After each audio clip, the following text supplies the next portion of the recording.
Hi friends, welcome to మన Bommarillu. Upcoming రివ్యూలోకి వెళ్ళిపోదాం. ఆనందభైరవి సీతమ్మకి గ్రాటిట్యూడ్తో పట్టు చీరనిచ్చిన తర్వాత సీతమ్మ కూతురి చిన్ననాటి ఫోటోని తీసుకొని సిటీకి బయలుదేరుతుంది. ఇంకందరూ సిటీకి వచ్చేసేసరికి హ్యాపీగా శరణ్య అయితే ఆనందభైరవి దగ్గరికి వచ్చి, అత్తయ్య గారు మీరు లేకపోతే నేను ఏమైపోయేదాన్నోనండి. నిజంగా అలాంటి ప్రమాదంలో మీరు చిక్కుకుని తప్పించుకున్నారు, కానీ ఇంకెప్పుడు ప్రమాదాల జోలికి వెళ్ళొద్దండి అని అంటుంది శరణ్య. శరణ్య, నీలాంటి మంచి కోడలు నాకుండగా, మీ అందరి దీవెనలు ఉండగా నాకేమవుతుంది? నాకేమీ అవ్వదు. కానీ నీ విషయమే నాకు అర్థం కావటం లేదు. దర్శన్ నిన్ను ఇంతలా ఎందుకు ఎందుకు దూరం పెడుతున్నాడు? ఎందుకు తను నిన్ను ఇంతలా అసహించుకుంటున్నాడు, ద్వేషిస్తున్నాడో నాకు అర్థం కావటం లేదు అని అంటారు. అవునత్తయ్య గారు, కానీ కారణాలు నేను చెప్పలేను అని మనసులో అనుకుంటుంది శరణ్య. ఏమ్మా, నీకు తెలిసిన కారణం ఏదైనా ఉందా? ఉంటే చెప్పు, దర్శన్తో నేను మాట్లాడతాను అని అంటారు. లేదత్తయ్య గారు, నాకు కూడా తెలీదు అని అంటుంది శరణ్య. సరే, నేనున్నాను కదా. నువ్వెప్పుడు దర్శన్ కళ్ళ ముందే కనబడ్డావనుకో, నువ్వు ఏంటనేది దర్శన్ తెలుసుకుంటాడు. కాబట్టి నిన్ను రేపు ఎండీగా అపాయింట్ చేస్తాను. అప్పుడు నువ్వు దర్శన్ కళ్ళ ముందే ఉండొచ్చు అని చెప్పి ఇంకా హ్యాపీగా శరణ్యని ఎండీగా అపాయింట్ చేస్తారు ఆనంద భైరవి. అలా మార్నింగ్ అందరూ ఆఫీస్కి రీచ్ అవ్వగానే దర్శన్ని ఎండీ చేస్తారని ఎంప్లాయీస్ అనుకుంటే దర్శన్ ఎండీ కాదు. ఇటువైపు లీలావతి హ్యాపీగా రోహిత్ని ఎండీ చేస్తుంది ఆనంద భైరవి అని తెగ మురిసిపోతూ ఉంటుంది. ఇంకప్పుడే రోహిత్ అయితే ఇంకలా కార్ దిగి వస్తూ ఉంటే అనన్య కూడా చాలా హ్యాపీగా చూస్తూ ఉంటుంది. కానీ అక్కడ మ్యాటర్ ఏంటి అంటే, శరణ్యని ఎండీ చేయడంతో ఒక్కసారిగా అనన్య అండ్ కాంచన ఇద్దరు షాక్లో ఉండిపోతారు. అలా అనన్య గొడుగు పట్టేసరికి కాంచన పూలు చెల్లుతూ ఉంటుంది. ఇంకా శరణ్య ఆనందభైరవి ఆశీర్వాదాన్ని వచ్చి తీసుకుంటుంది. దర్శన్ లీలావతి ఆనందభైరవి దగ్గరికి వచ్చి, ఏంటి ఆనంద ఇది? నువ్వు నువ్వు శరణ్యని ఎండీ చేయడం ఏంటి? రోహిత్ రోహిత్ దర్శన్తో పాటు సమానంగానే ఈ కంపెనీ కోసం వర్క్ చేశాడు. ఈ కంపెనీ ఈ స్థాయిలో ఉందంటే దానికి కారణం రోహిత్ కూడా. అలాంటిది నువ్వు రోహిత్ని కాకుండా ఎలాంటి ఎక్స్పీరియన్స్ లేని శరణ్యని ఎండీగా ఎలా అపాయింట్ చేస్తావు అని అడుగుతారు లీలావతి. అక్క, ఒక్క ఒక్క నెల రోజులు టైం ఇవ్వక్క. ఈలోపు ఖచ్చితంగా శరణ్య ఏ చిన్న తప్పు చేసినా నేనే తన్ని ఎండీ బాధ్యతల నుండి పక్కకి తొలగిస్తాను. నాకు శరణ్యపై నమ్మకం ఉందక్క. ఖచ్చితంగా శరణ్య హ్యాపీగా ఎండీ బాధ్యతల్ని సక్రమంగా నెరవేరుస్తుందని అంటుంటే అప్పుడే రోహిత్ వచ్చి, అయినా అమ్మ, ఏంటి నువ్వు నా విషయంలో నువ్వు పిన్నితో మాట విభేదాలు చేసుకుంటున్నావా? అమ్మ చూడు, నాకు నేను ఎండీగా ఉండడం కంటే శరణ్య ఎండీగా ఉండడమే చాలా హ్యాపీగా అనిపిస్తుంది. శరణ్య నిజంగా ఎండీ అవ్వడం చాలా చాలా హ్యాపీనెస్ ఇస్తుంది. అమ్మ, నా విషయంలో నువ్వు పిన్నితో గొడవ పడొద్దని చెప్పి రోహిత్ లీలావతిని అలా తీసుకువెళ్ళిపోతాడు. దర్శన్ మాత్రం ఆఫీస్లో దీని గొడవ ఉండదనుకుంటే ఇప్పుడు ఈ శరణ్యని అమ్మ ఆఫీస్లో తీసుకొచ్చి కూర్చోపెట్టింది, ఇంకా నాకు టార్చర్ చూపిస్తుంది అని మనసులో అనుకుంటాడు దర్శన్. ఇది ఇలా ఉండగా అటు ఇటు తిరుగుతూ ఆలోచిస్తూ ఉంటుంది అనన్య. నేను పల్లెటూరులో వేసిన ప్లాన్లన్నీ ఒకటి తర్వాత ఒకటి ఫ్లాప్ అయిపోయి వచ్చాయి. ఇప్పుడు ఇక్కడ నేను ఏం చేయాలి? ఖచ్చితంగా వీళ్ళందరి మైండ్ పోయేలా నేను ఏదో ఒకటి చేయాలి అని ఆలోచిస్తూ ఉంటే కాంచన వచ్చి, అమ్మి, ఆ ఊర్లో పచ్చికూరలు తినలేక నోరంతా నాకు కొట్టుకుపోయింది, కాబట్టి బిర్యానీ ఆర్డర్ ఇవ్వు అని అంటుంది కాంచన. అమ్మా, ఇక్కడ నేను సీరియస్గా ఆలోచిస్తుంటే నువ్వు బిర్యానీ అంటావేంటి అని అంటారు. ఏంటమ్మి అట్ట విసుక్కుంటావేంటి? నువ్వు ఆలోచించడం తప్ప వాళ్ళనేమి చేయలేవు కదా అని అంటుంది. అమ్మా, అంతే కదా, నీకు నేను అలాగే కనబడతాను కదా.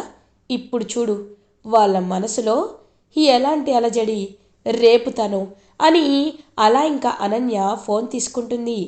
హలో సమీరా అని అంటుంది. ఒక్కసారిగా కాంచన షాక్ అయిపోతుంది. ఇంకా వెంటనే సమీరా, హలో అనన్య, కొన ఊపిరితో ఉన్న నన్ను ప్రాణాలు కాపాడి హాస్పిటల్లో జాయిన్ చేసావు, ఇన్నాళ్ళకి ఫోన్ చేసావు ఏంటి అని అడుగుతుంది. నువ్వు బ్రతికే ఉన్నట్టు దర్శన్కి తెలియాలి. దర్శన్ని నీ వైపు తిప్పుకోవాలి. దర్శన్ ఆ శరణ్యని వదిలేసి నిన్నే పెళ్లి చేసుకునేలా నువ్వు దర్శన్తో కలిసి ఈ కోట్ల ఆస్తిని హ్యాపీగా అనుభవించేలా చెయ్యాలి. అలా చెయ్యాలంటే నువ్వు వెంటనే ఒక ప్లాన్ వేసుకోవాలి అని అంటుంది అనన్య. ఖచ్చితంగా ఖచ్చితంగా వేసుకుంటాను. మంచి ముహూర్తం కోసం ఎదురు చూస్తున్నాను. ఇవాళ అని తెలిసిపోయింది అని సమీరా ఒక ప్లాన్ వేసుకుంటుంది. ఇది ఇలా ఉండగా దర్శన్ ఆఫీస్లో వర్క్ చేస్తూ ఉంటే పాపం శరణ్య దర్శన్ వైపు ప్రేమగా చూస్తూ ఉంటుంది. హేయ్, ఏంటి నన్ను చూస్తున్నావు అని అడుగుతాడు దర్శన్. ఏం లేదండి, మీరు చూడ్డానికి చాలా అందంగా ఉన్నారు అని అంటుంది శరణ్య.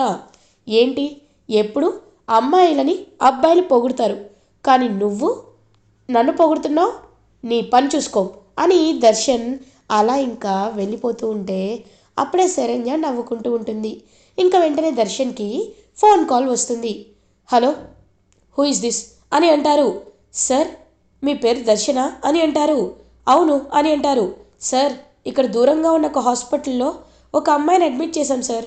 ఆ అమ్మాయి ఫోన్ ఐడెంటిటీ అంతా చూస్తే తన పేరు సమీరా అని తెలిసింది అని అంటారు. ఒక్కసారిగా దర్శన్ షాక్ అయిపోతాడు. ఏంటి, సమీరానా అని చెప్పి ఇంకా వెంటనే దర్శన్ అయితే బయలుదేరుతాడనమాట. ఇంకా దర్శన్ బయలుదేరి పరుగు పరుగున హాస్పిటల్కి వెళ్ళి సమీరాని చూస్తాడు. సమీరా అలా బెడ్పై పడుకొని నటిస్తూ ఉంటుంది. ఒక్కసారిగా ఇంకా షాక్ అయిపోతారనమాట. అలా వెంటనే దర్శన్ సమీరా అని చూస్తూ ఉంటాడు. ఇంకలా సమీరా వైపు చూస్తూ ఉంటుంటే సమీరా ఏమి తెలియని అటాక్ చేస్తూ ఉంటుంది. Sir, thank you so much అని అంటారు.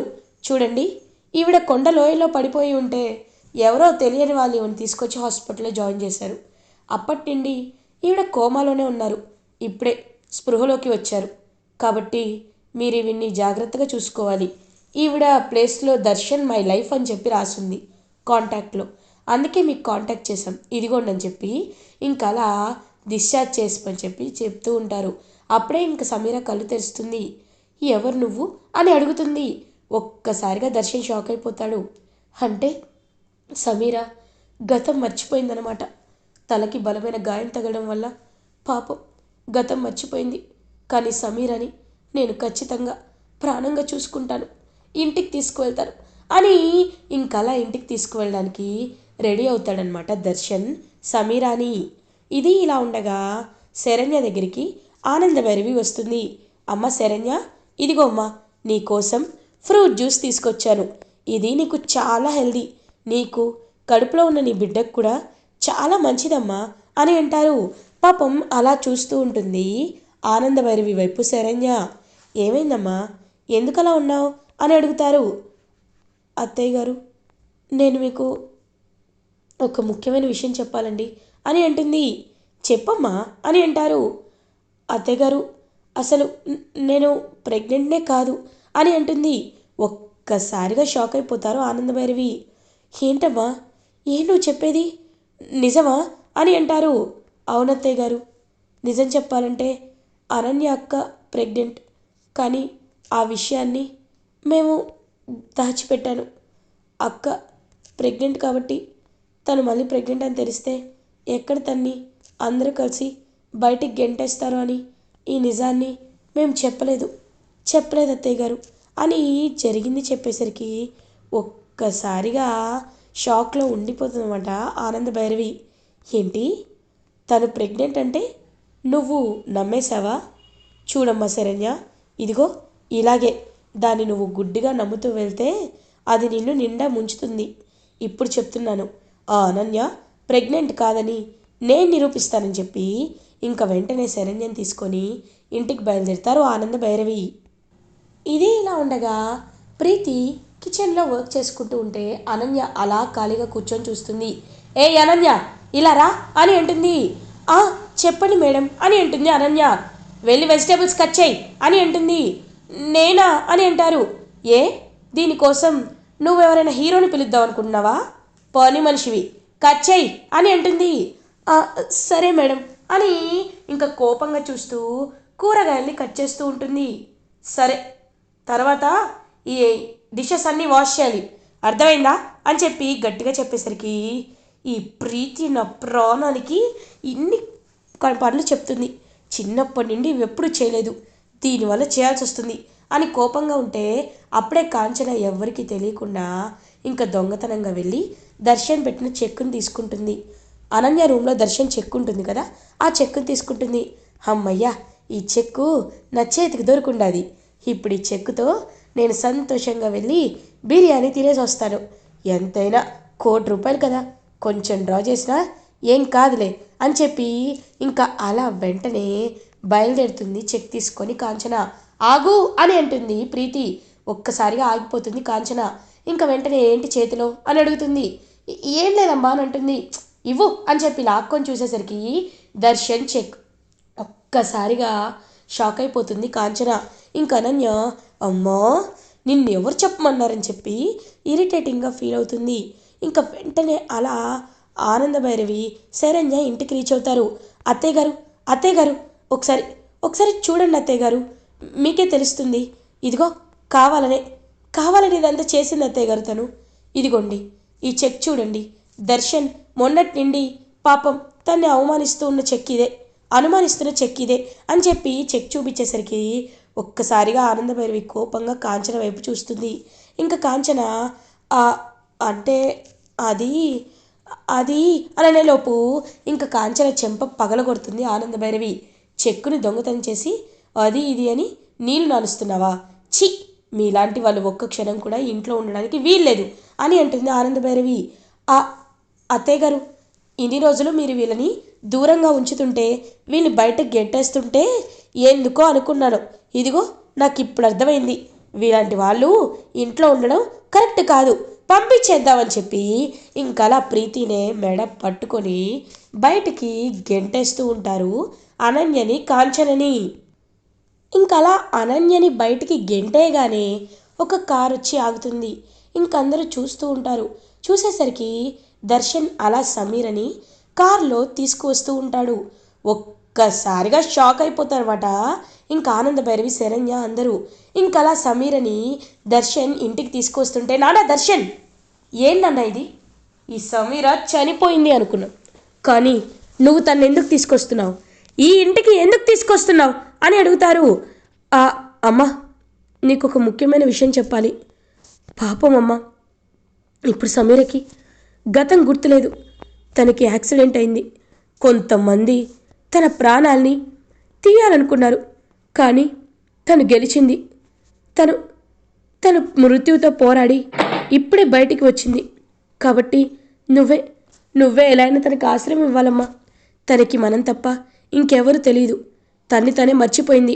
ఎవరిపైనైనా నువ్వు జాలి చూపించమని అడుగుతావు కదమ్మా, ప్లీజ్ అమ్మా అని అంటాడు దర్శన్. ఇంకా వెంటనే ఆనందభైరవి, లేదు నాన్న దర్శన్, నేను ఒప్పుకోను. ఎందుకంటే అననేలోపు శరణ్య, నేను ఒప్పుకుంటున్నాను అని అంటుంది.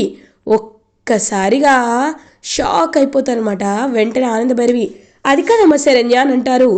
లేదు, నేను చెప్తున్నాను కదా అత్తయ్య గారు, మనం తన మాట విందామండి. ఎందుకంటే ఆయన అంత కరెక్ట్గా చెప్తున్నాడంటే. పాపం సమీరకి ఎవరు లేరు కదా, సమీరాని మనమే ఇకపై చూసుకుందాం అని చెప్పేసరికి ఇంకలా చూస్తూ ఉంటుందన్నమాట ఆనందభైరవి. సరే, నువ్వు చెప్పావు కదా, నీ ఇష్టం అని చెప్పి ఇంకలా బయలుదేరుతూ ఉంటే, అమ్మయ్యా, ఈ పిచ్చిది నన్ను నమ్మేసింది, నిజంగా నాకెంత హ్యాపీగా ఉందో అని మనసులో అనుకుంటుంది సమీరా. ఇంకా శరణ్య మాత్రం, నువ్వు ప్లాన్ వేశాను అనుకుంటున్నావు, కానీ నీకు దిమ్మ తిరిగే ప్లాన్ నేను వేస్తా. నీ నోటితోనే నిజాలని బయటికి రప్పించేలా చేసి నిన్ను ఆయన అసహించుకునేలా చేస్తా, ఖచ్చితంగా చేస్తా సమీరా అని ఒక పెద్ద ప్లానే వేసుకుంటుంది శరణ్య. ఇంకా అలా సమీర గతం మర్చిపోయినట్టు ఇంటికి వచ్చి యాక్ట్ చేస్తూ ఉంటే, ఇటువైపు అనన్య మాత్రం ఇంటి బయటికి మళ్ళీ గెంటేసేసరికి రోడ్డుపై పడి ఇంకా ఒంటరి పక్షిగా అయిపోతుంది. ఇలా ఎపిసోడ్ ఎండ్ అవుతుంది. ఫర్దర్ ఎపిసోడ్ రివ్యూస్ ముందుగా మీకు కావాలి అనుకుంటే మా ఛానల్ని సబ్స్క్రైబ్ చేసుకోండి. Thanks for watching.